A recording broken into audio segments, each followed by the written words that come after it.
We met earlier this year in Amsterdam, and I recall while having lunch, we asked you, if you were to summarize the core message of GTD in a sentence, what would that be? And you said your head is for having ideas and not holding them. And that's also something that's there in the newer edition of your book, right at the back, that your head is for having ideas and not holding them. And when I heard that, it surprised me because getting things done is about getting things done, but it seems when you get into the methodology, there is more to it than just getting things done. It seems that there is some kind of Zen state that you can get into with getting things done. Can you talk more about it?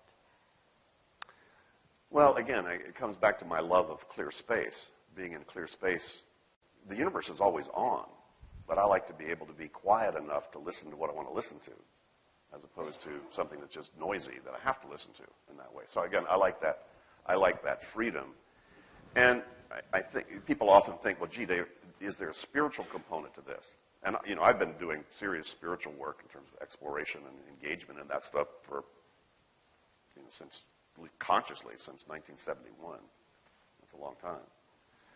So I have my own experiences of stuff that you can't see and how powerful that is, and being able to listen to that. Let go and let God is one of my prime admonitions in life, because it lets go of that control factor and then allows me to listen, to the still small voice that has the messages I need to hear. So being clear so I can do that is really a cool thing to do. That's a cool reason to do GTD. But you don't have to be doing that. In other words, a spiritual focus to be able to get the value out of GTD. So there's not necessarily a one-to-one correlation. It just means, hey, it's nice to be in a clear space for whatever reason. To cook spaghetti, tuck your kids in at night, play soccer, to do watercolors, just to do nothing. I don't know if you folks have tasted the deliciousness of how absolutely wicked cool it is to do absolutely nothing. Very difficult for people to do, by the way. But to a large degree, that's a hallmark of how mature you are with this process. Just how well can you do nothing? But we know now.